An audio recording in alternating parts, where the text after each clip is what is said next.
Welcome to Hindi class. शुभोदय बच्चों, कैसे हो? आज हम हिंदी व्याकरणांश से संबंधित कारक के बारे में जानने की कोशिश करते हैं। कारक जो है एक वाक्य के लिए, एक शुद्ध वाक्य के लिए बहुत ही जरूरी है।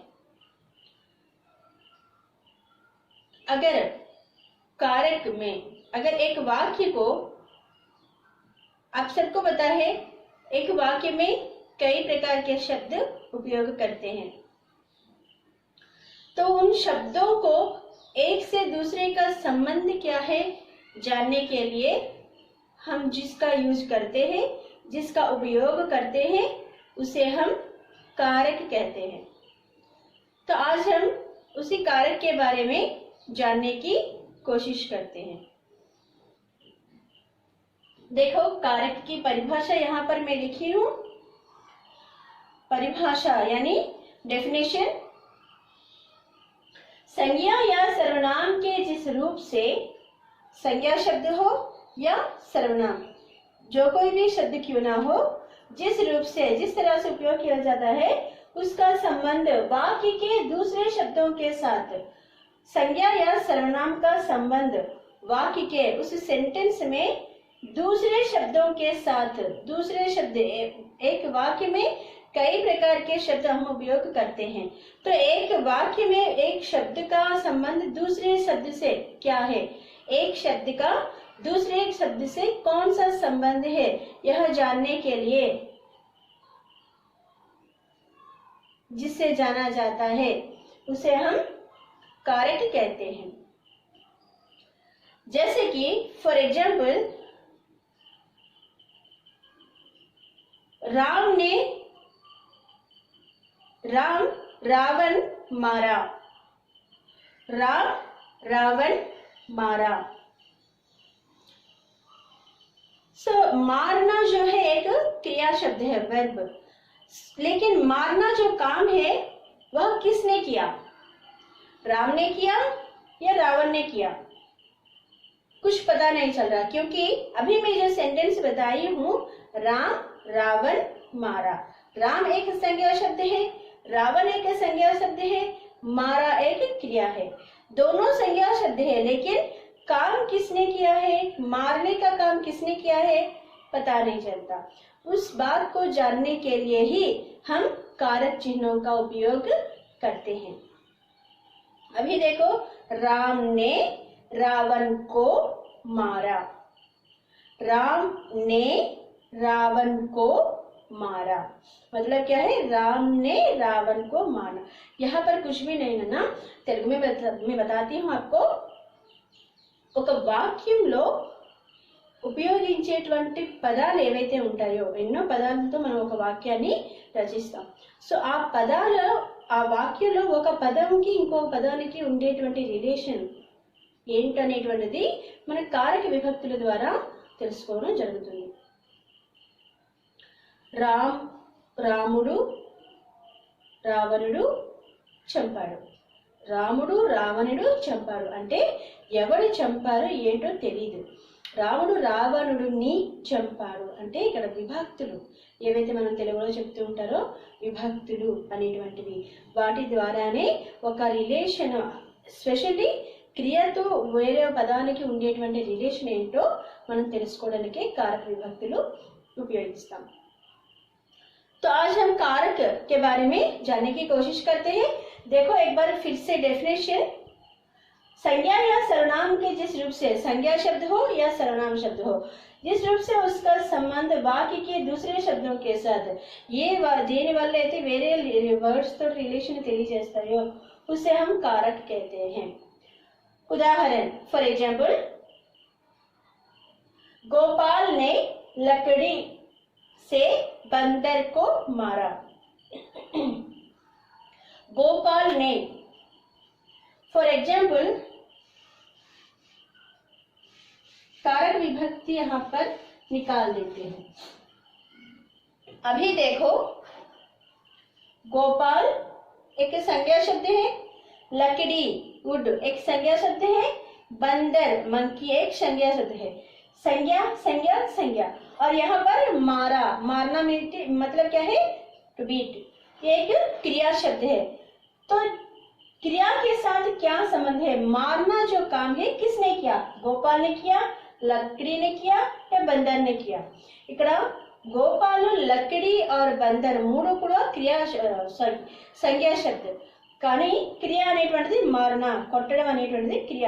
సో ఈ కొట్టడం అనేటువంటి పని ఏదైతే ఉందో ఎవరు చేశారు? గోపాల్ చేశారా, లక్కడి చేసిందా, బందర్ చేశారా? ఇది తెలుసుకోవడం కోసం మనం ఏవైతే ఉపయోగిస్తామో వాటిని సివన్స్ హియర్. गोपाल ने लकड़ी से बंदर को मारा. సో ఇప్పుడు సెంటెన్స్ కంప్లీట్ అయ్యింది. గోపాల్ నే, గోపాలుడు లకड़ी से కర్రతో స్టిక్ తో, సే స్టిక్ తో, బందర్ కో మంకీని మారా కొట్టారు.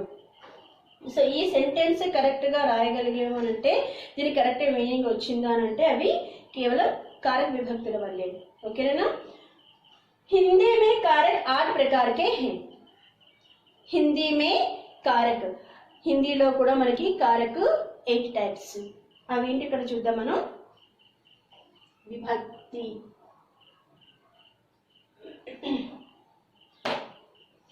कारक विभक्ति సింబల్స్ గుర్తులు. कर्ता कारक 8 टाइप्स. फर्स्ट 8 टाइप्स 8 అనేటువంటి మనం చూద్దాం. पहले हम 8 प्रकार के कारक क्या है उसके बारे में जानने की कोशिश करते हैं. कर्ता कारक, कर्म कारक, करण कारक, संबंध कारक, सॉरी, कर्ता कारक, कर्म कारक, करण कारक, संप्रदान कारक, अपादान कारक, संबंध कारक, अधिकरण कारक और संबोधन कारक. ये है हमारे 8 प्रकार के कारक. 1 2 3 4 5 6 7 8. कर्ता कारक का विभक्ति चिन्ह है ने. कर्ता कारक का विभक्ति चिन्ह ने. कर्मा कारक का विभक्ति चिन्ह है को. और करण कारक का विभक्ति चिन्ह 3 है यहाँ पर, से, के साथ, के द्वारा. संप्रदान कारक का विभक्ति चिन्ह है के लिए, को. अपादान कारक का विभक्ति चिन्ह है से, पृथक. से यहाँ पर भी आता है और यहाँ पर भी आता है, इसीलिए यहाँ पर पृथक करके रखा हुआ है. एक्सप्लेनेशन के समय आपको बताते हैं कौन सा कारक विभक्ति क्या होगा. अपादान कारक से. संबंध कारक का, के, की. अधिकरण कारक मैं, पर. और संबोधन कारक हे, अरे, अजी, आश्चर्यार्थक चिन्ह. ये जो बहुत ही इंपॉर्टेंट है. ये है हमारे 8 प्रकार के कारक और विभक्ति चिन्ह. इसको आप सब बाय हार्ट करना बहुत ही जरूरी है. जैसे कि कर्ता कारक ने कर्म कारक को करण कारक से, के साथ, के द्वारा. संप्रदान कारक के लिए को. अपादान कारक से पृथक. संबंध कारक का, के, की. अधिकरण कारक में, पर. संबोधन कारक है, अरे, अजी. ये इस तरह से अगर किसी को भी पूछा जाए तो तुरंत आप लोगों को बताना चाहिए, बताने की कोशिश करना चाहिए. तो आज हम पहले 7th क्लास से हमें कारक चिन्ह पढ़ना बहुत ही जरूरी है. तो आशा करती हूँ कि पहले आप कारक विभक्ति के डेफिनेशन, 1 एग्जाम्पल और इसके जितने भी 8 प्रकार के कारक विभक्ति है, ये सभी विभक्तियों के साथ पूरी तरह से पढ़ना है और अपने घर में किसी को भी बिना देखकर लिखकर किसी को भी अपने पेरेंट्स को बताने की कोशिश करो. कारक के डेफिनेशन और कारक के प्रकार के बारे में बताए थे. अभी हम कारक के प्रकार जो भी है 8 प्रकार के, उनके परिभाषा के बारे में जानने की कोशिश करते हैं. यहाँ पर देखो, पहला जो है कर्ता कारक. कर्ता कारक जो है इसका डेफिनेशन क्या है एक बार देखो. जिससे क्रिया के करने वाले का बोध हो उसे कर्ता कारक कहते हैं।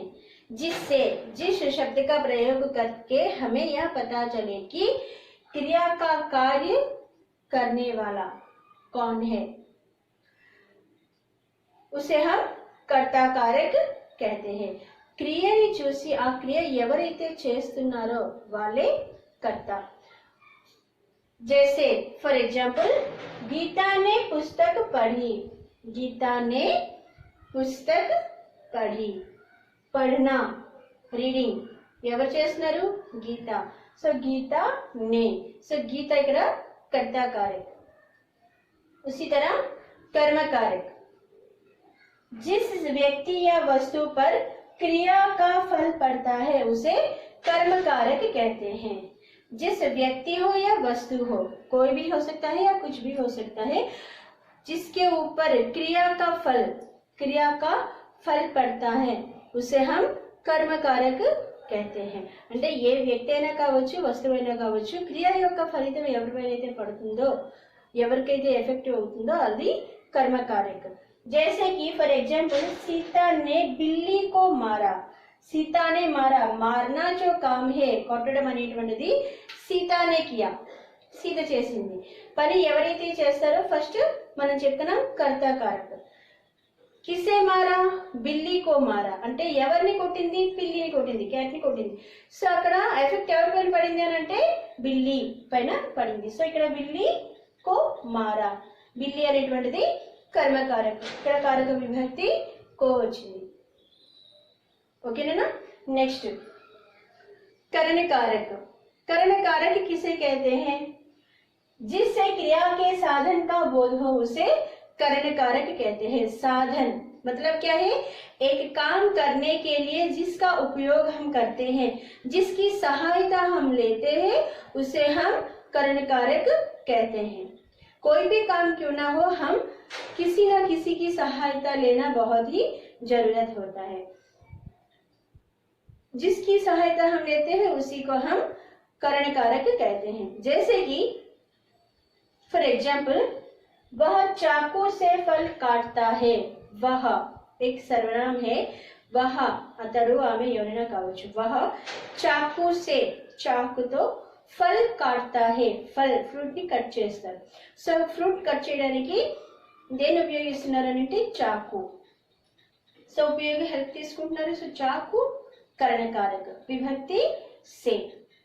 डेफिनेशन में हम बताए थे, जिसकी सहायता लिया जाए, काम करने के लिए जिसकी सहायता हेल्प हम लेते हैं उसे हम करण कारक से कहते हैं। 3 प्रकार के हम बताए थे, करण कारक से, के साथ और के द्वारा। 3 प्रकार के विभक्तियां हम बताए थे। तो उन तीनों प्रकार के विभक्तियों का एग्जाम्पल्स हमने यहाँ पर लिखे हैं। पहला से, सेकेंड वन के साथ। के साथ का डेफिनेट एग्जाम्पल यहाँ पर है, गीता अपने भाई के साथ बाजार जाती है। गीता अपने भाई के साथ बाजार जाती है। बाजार जाती है, मार्केट के వెళ్తుంది। किसके साथ? अपने भाई के साथ। भाई तो అంటే అన్నయ్యతో, బ్రదర్ తో మార్కెట్ కి వెళ్తుంది। के साथ कारण कारक की विभक्तियां 3 प्रकार की बताई थी मैं। विभक्तियां से, के साथ, के द्वारा। के साथ यहाँ पर एक एग्जाम्पल है। नेक्स्ट थर्ड वन, रवि अपने अध्यापक के द्वारा पुस्तक पढ़ता है। रवि पुस्तक पढ़ रहा है, रवि बुक చదువుతున్నాడు। అధ్యాపక్ के द्वारा, తన టీచర్ ద్వారా, తన టీచర్ ఎక్స్ప్లెయిన్ చేయడం వల్ల తన బుక్ చదవడం నేర్చుకుంటున్నాడు। సో अपने अध्यापक के साथ करण कारक थर्ड वन। ఓకేనా?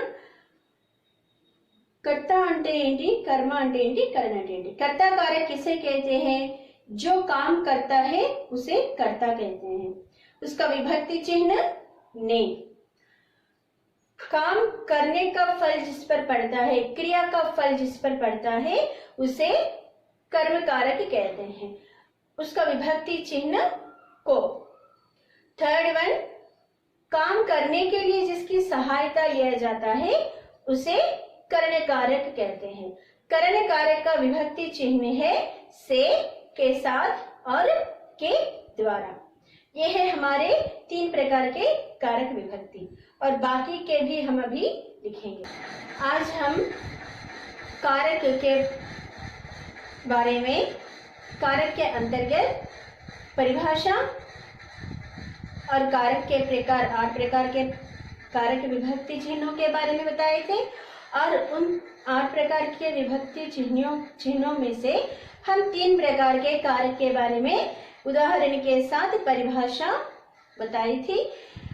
कर्ता कारक, कर्म कारक और करण कारक, इन तीनों के बारे में मैं आपको आज समझाई हूँ, और बाकी के 5 प्रकार के कारक हम अगले क्लास में पढ़ने की कोशिश करते हैं। और आपका कार्य यह है कि जहां तक हो सके आप कारक विभक्तियों को ध्यान से पढ़ो, याद रखने की कोशिश करो,